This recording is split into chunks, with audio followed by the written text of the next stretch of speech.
চমৎকার একটা প্রশ্ন। পাপ তো সবারই আছে, তো পাপ থাকার পরেও সোজা জান্নাতে চলে যাওয়ার উপায় কি?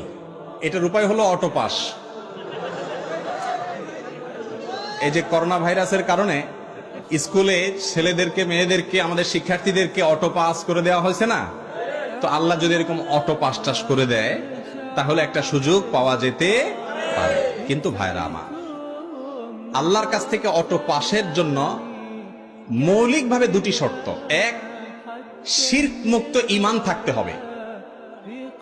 যদি ঈমানের মধ্যে শিরক থাকে তাহলে সেক্ষেত্রে কোনো অবস্থাতে অটো পাসের কোনো সুযোগ নাই।